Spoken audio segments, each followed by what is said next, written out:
आज हम बात करने जा रहे हैं जामिया इस्लामिया के जो है स्पॉट एडमिशन के जो है डाउट के बारे में बात करने जा रहे हैं। स्पॉट एडमिशन अप्लाई कैसे करना है इसके लिए मैं वीडियो बना चुका हूं, तो जिसने वो वीडियो नहीं देखी होगी तो वो वीडियो देख लीजिएगा, आपको पता चल जाएगा आपको अप्लाई कैसे करना है। अब उसके बाद अप्लाई करने के लिए तो मैंने वीडियो बना दी है, लेकिन अब उस चीज़ पे बच्चों को बहुत सारे डाउट्स आ रहे हैं। कई बच्चों को वो डाउट्स भी आ रहे हैं जो मैंने ऑलरेडी वीडियो में बता दिए हैं, जो नहीं बताए हैं वो मैं इस वीडियो में बताने जा रहा हूँ, और जो डाउट्स पूछे गए हैं मैं वो भी इस वीडियो में आपको बताने जा रहा हूँ, चाहे आपने कमेंट्स किया हो या मुझे इंस्टा मैसेज किया हो। ठीक है, तो मैं सारे डाउट को आपको क्लियर करने जा रहा हूँ। ठीक है, इंस्टा में मैंने लगभग सबके रिप्लाई कर दिए, कुछ के बचे होंगे अभी थोड़े से, तो इसलिए मैं वीडियो बना रहा हूँ ताकि आप लोग आसानी से पता कर पाएँ कि आपके डाउट सब क्लियर हो गए या फिर नहीं हो गए। डाउट क्लियर हो जाए तो आप मुझे बता दीजिएगा। ठीक है, फिर भी आपको डाउट आएगा तो आप कमेंट कर सकते हैं। सबसे पहले हम बात करते हैं जो बच्चों का कॉमन डाउट है। कॉमन डाउट ये है, अब किसी ने क्या हुआ कि मान लीजिए वो अप्लाई करना चाह रहे थे बीए संस्कृत में, और गलती से उनसे जो है अप्लाई हो गया किसी एमए कोर्स में, तो क्या उससे कोई प्रॉब्लम होगी? देखिए, उन चीज़ों से कोई प्रॉब्लम नहीं होती। अब मान लीजिए ना, आपने जैसे एडमिशन फॉर्म आप फिल करते हैं, अगर आपने कोई फॉर्म ऐसा फिल कर दिया जिसके लिए आप एलिजिबल ही नहीं हैं, तो क्या उससे आपको कोई प्रॉब्लम होगी? अगर आप उस कोर्स में एडमिशन लेने जाएंगे तो आपको वैसे ही नहीं मिलेगा, क्योंकि आप उस कोर्स के लिए एलिजिबल है ही नहीं है। तो अगर गलती से किसी से भी कोई फिल हो गया है, जैसे बीए संस्कृत आपने सिर्फ अप्लाई करना था और गलती से आपसे जो है फिल हो गया है, कोई सा भी डिप्लोमा का कोई सा कोर्स फिल हो गया है या फिर कोई सा मास्टर डिग्री का कोर्स फिल हो गया है, तो इनसे जो है नॉर्मली कोई प्रॉब्लम नहीं आती है। ऐसा होता रहता है, क्योंकि अगर आप एलिजिबल ही नहीं है तो आपके फिल करने से कोई प्रॉब्लम तो होएगी नहीं। आपके फिल करने से आपको एडमिशन तो दिया नहीं जाएगा ना, अगर आप एलिजिबल नहीं हैं। आप एलिजिबल हैं तभी आप उस फॉर्म में अप्लाई कर सकते हैं। तो सबसे पहली चीज़, ये जो कॉमन डाउट है कि अगर आपने फिल कर दिया है तो कोई प्रॉब्लम नहीं है, इस चीज़ों से कोई प्रॉब्लम नहीं आती है। आप जितने कोर्सेज में चाहें अप्लाई कर सकते हैं, उससे कोई प्रॉब्लम नहीं है। लेकिन अगर आपका जब लिस्ट में नाम आएगा और आप एलिजिबल नहीं होंगे तो आपको एडमिशन वैसे ही नहीं दिया जाएगा। तो पहला डाउट आप लोगों को क्लियर हो गया होगा, अगर आपसे फिल हो गया है तो कोई प्रॉब्लम नहीं, हो गया कोई दिक्कत नहीं, तो आप उस चीज़ से बेफिक्र हो जाइए।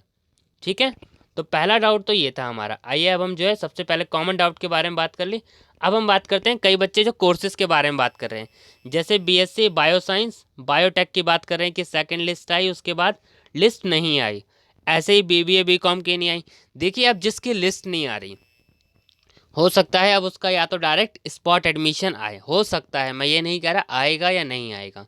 ज़रूरी नहीं है कि सारे स्पॉट एडमिशन अब ये आ गए इसके बाद नहीं आएंगे, हो सकता है अभी और आए। ठीक है, तो इस चीज़ के लिए आपको ये याद रखना है। ठीक है, नेक्स्ट हम जो है डाउट के बारे में बात करते हैं कि एलिजिबिलिटी कंडीशन कहाँ से चेक करें। देखिए, एलिजिबिलिटी कंडीशन चेक करने के लिए मैंने आपको बताया है, आप प्रोस्पेक्टस डाउनलोड कीजिए, प्रोस्पेक्टस आपको मिल जाएगा। अगर आप डाउनलोड नहीं कर पा रहे हैं तो मैं टेलीग्राम पे अपलोड कर देता हूँ, अगर आप कहेंगे तो मैं टेलीग्राम पे पीडीएफ अपलोड कर दूंगा।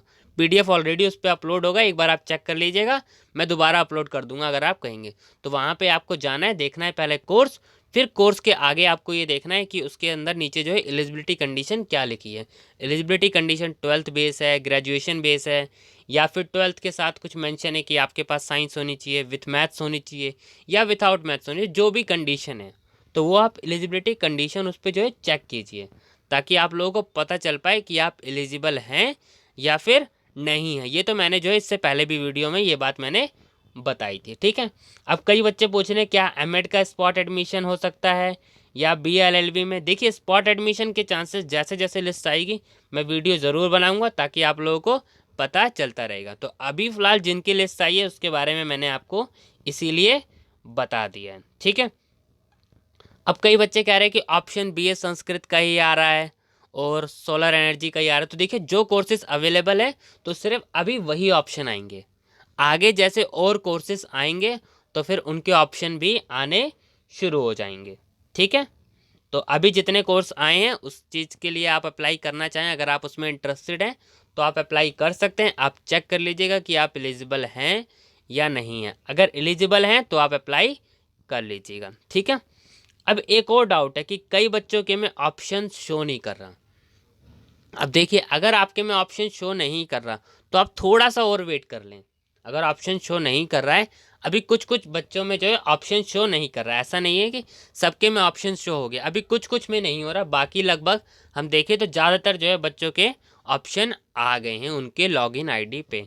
तो अगर किसी के रह गए हैं तो थोड़ा सा आप वेट कर लीजिए, आपके पे भी ऑप्शन आ जाएंगे जल्द से जल्द। ठीक है, तो ऑप्शन की बात भी आप लोगों को क्लियर हो गई होगी कि ऑप्शन जो है जल्द से जल्द आपकी आईडी पे आ जाएंगे। ठीक है, तो जिसके पे ऑप्शन शो नहीं हो रहे वो बस थोड़ा सा रुक जाएं, जल्द से जल्द जो है ऑप्शन आ जाएंगे। ठीक है, ये कई बच्चे कह रहे थे कि मतलब ऑप्शन नहीं आ रहा है। अब कई बच्चे फिर वही बात करें क्या बीपीटी का आएगा, एमटेक का आएगा, बीटेक का आएगा। तो मैंने आप लोगों को बता दिया जैसे जैसे आएगा स्पॉट रजिस्ट्रेशन मैं उसके लिए जो है वीडियो बनाता रहूँगा ताकि आप लोगों को कोई दिक्कत ना आए। ठीक है, और हम बात करें, देखिए BLLB के लिए कई बच्चे पूछ रहे हैं और पूछ रहे हैं अदर कोर्सेज़ के कब तक आएंगे। देखिए अदर कोर्सेज़ फिर मैं वही बोल रहा हूँ, जैसे जैसे लिस्ट आएगी मैं वीडियो बनाता रहूँगा, उस चीज़ की टेंशन मत लीजिए। बस आप ये याद रखिए कि अगर आप अप्लाई कर रहे हैं और आप एलिजिबल हैं तब आप अप्लाई कीजिए। ठीक है, गलती से हो गया कोई प्रॉब्लम नहीं है, उससे कोई प्रॉब्लम नहीं आती है। ठीक है, बस ये आपको ध्यान रखना है कि आपको अपनी एलिजिबिलिटी कंडीशन चेक कर रही हैं। ठीक है, अब कई बच्चे कह रहे हैं कि मतलब क्या मैं एक से ज़्यादा कोर्सेज में अप्लाई कर सकता हूँ? बिल्कुल, आप जितने कोर्सेज में चाहें अप्लाई कर सकते हैं, अगर आप एलिजिबल हैं तो कोई प्रॉब्लम, उससे कोई दिक्कत नहीं आएगी। ठीक है, तो अप्लाई अदर कोर्स का ऑप्शन जिसके में नहीं आ रहा, जल्द ऑप्शन आ जाएगा। अगर फिर भी नहीं आता है, आप 24 घंटे और वेट कर लें, अगर 24 आवर्स में नहीं आता है तो आप एक बार जो है मुझे अपनी आईडी शेयर कर दीजिएगा इंस्टा पे, मैं चेक कर लूँगा कि ऑप्शंस नहीं आ रहा है या फिर कोई प्रॉब्लम तो नहीं आ रही है। अब कई बच्चे पूछ रहे हैं क्या इनको अप्लाई करने की कोई फ़ीस लगेगी? तो नहीं, इसको अप्लाई करने की कोई फ़ीस नहीं लगेगी, बस जस्ट आपको लॉगिन करना है और आप इजीली अप्लाई कर पाएंगे। ठीक है, तो फीस के बारे में आपको क्लियर हो गया होगा, इसके लिए कोई फ़ीस नहीं चार्ज की जा रही है। ठीक है, ये पॉइंट क्लियर हो गया होगा। नेक्स्ट बच्चों का डाउट है कि रिजल्ट्स कब आएंगे इसके। नेक्स्ट बच्चों का जो इसमें डाउट है वो है रिजल्ट कब आएंगे। अब देखिए रिजल्ट्स कब आएंगे, जैसे कि आप लोगों को पता ही है लास्ट डेट अभी जो है 9 है आई थिंक, है ना। तो जब 9 तक के जब सब अप्लाई कर देंगे तो आप ये एक्सपेक्ट कर सकते हैं विथ इन अ वीक आ जाएंगे। ठीक है, जैसे ही रिजल्ट आएगा मैं उसके लिए भी वीडियो बना दूंगा। ठीक है, तो बहुत बच्चों के में अभी ऑप्शन नहीं आ रहे तो कोई दिक्कत नहीं, जिसके में नहीं आ रहा उस चीज़ से बेफिक्र रहिए, जल्द से जल्द जो है सबके में ऑप्शंस आ जाएंगे। ठीक है, फिर भी कोई दिक्कत आए तो आप मुझे ज़रूर बताइएगा। ठीक है, और जैसे जैसे नया अपडेट आएगा मैं वीडियो ज़रूर बनाऊंगा, उस चीज़ से बेफिक्र रहिएगा। ठीक है, अब ये कई बच्चों ने कहा कि बाय मिस्टेक 3 से 5 कोर्स ऐड कर दिए, तो कोई दिक्कत नहीं, अब ऐड हो गए तो हो गए।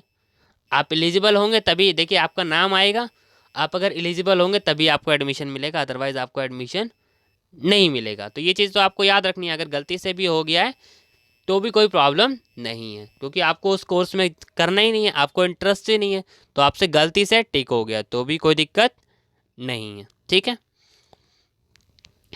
तो ये इस तरीके के कुछ डाउट थे। ठीक है, तो अब जो जो लिस्ट नहीं आ पा रही है कि क्या रीज़न है लिस्ट ना आने का, तो हो सकता है अगर अब लिस्ट नहीं आ रही, क्योंकि देखिए अब एडमिशन को करना है वाइंड अप, एडमिशन को जो है जल्द से जल्द ख़त्म करने हैं, तो अब एडमिशन जब कंप्लीट करने हैं सारे, तो इसलिए तो ये चीज़ करी जाएगी कि सारी चीज़ें फटाफट ख़त्म हो जाए। अब एक बच्चे का जो है डाउट था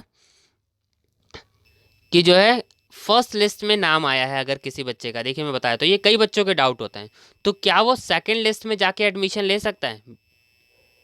तो देखिए ऐसा नहीं होता, अगर आपका फर्स्ट लिस्ट में नाम आया है तो आपको फर्स्ट लिस्ट में ही एडमिशन लेना होता है, आप सेकंड लिस्ट में जाके एडमिशन नहीं ले सकते, ये चीज़ आपको सबसे पहले ध्यान रखनी है। ठीक है, अब आपके पास एक ही ऑप्शन बचता है कि आप स्पॉट एडमिशन में पार्टिसिपेट कर सकते हैं। ठीक है, तो ये चीज़ आप लोगों को क्लियर रखनी है। फिर भी जिसकी ये प्रॉब्लम है वो मुझे इंस्टा एक बार टेक्स्ट कर लीजिएगा, मैं आगे का प्रोसेस जो है उसको बता दूंगा आपको क्या करना चाहिए। ठीक है, तो ये बात आपको क्लियर हो गई कि आपका जिस लिस्ट में नाम आए आपको उसी लिस्ट में एडमिशन लेना है, अदरवाइज़ आप सेकंड लिस्ट में जाएंगे तो आपको एडमिशन नहीं दिया जाएगा, और सेकंड लिस्ट में अगेन रोल नंबर नहीं आएगा आपका, क्योंकि एक बार आप एडमिशन लेने नहीं गए तो अगेन आपका रोल नंबर नहीं आता है, फिर आपको ऑप्शन दिया जाता है कि आप स्पॉट एडमिशन में पार्टिसिपेट करिएगा। ठीक है, तो तो ये जो कुछ कॉमन डाउट थे वो मैंने आपके क्लियर कर दिए। अब इसके अलावा आप लोग कोई और डाउट आए तो आप कमेंट कर दीजिएगा, ठीक है। अगर ज़्यादा डाउट लगे तो मैं एक और वीडियो बना दूंगा, नहीं तो मैं कोशिश करूँगा कमेंट में ही आपका आंसर का, आपके क्वेश्चन का आंसर दे दूँ, ठीक है। Thank you.